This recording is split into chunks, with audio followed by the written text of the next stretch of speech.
Gipasilungan sa 10th Platinum Stallion National Media Awards 2025 sa Trinity University of Asia ang mga programa sa Kapuso Network.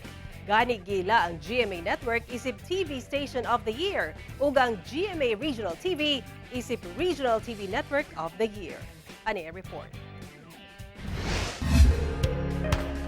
Good morning mga igan! Good morning! Miarangkada na sab ang Kapuso programs ug personalities sa 10th Platinum Stallion National Media Awards 2025 sa Trinity University of Asia.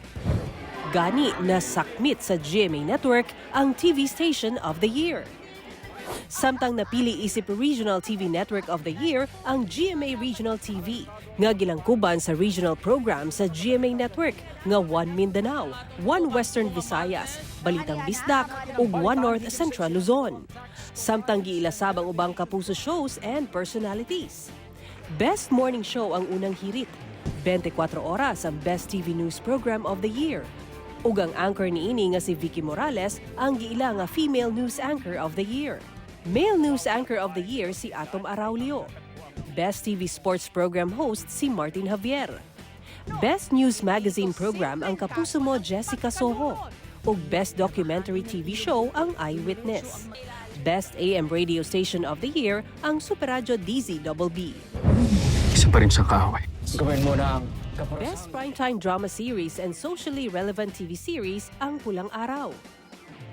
Ug ang mga bida niini nga si Sanya Lopez ang Best Primetime Drama Series Actress. Ug si David Licauco ang Best Primetime Drama Series Actor. Best Primetime Supporting Actress si Rochelle Pangilinan ug Best Primetime Supporting Actor si Epi Quizon. Si Raver Cruz ang TV Actor of the Year alang sa GMA Prime nga Asawa ng Asawa Ko. Ug si Julian San Jose ang Music Artist of the Year. Ang Kapuso P-pop boy group nga Cloud7 gihatagan sab og citation for Breakthrough Boy Group of the Year. Ug ang Best Noontime Show ang It's Showtime. Daghang salamat sa inyong walay puas nga suporta sa mga programa sa GMA Network, mga Kapuso. Sara Hilomen Velasco, One Mindanao.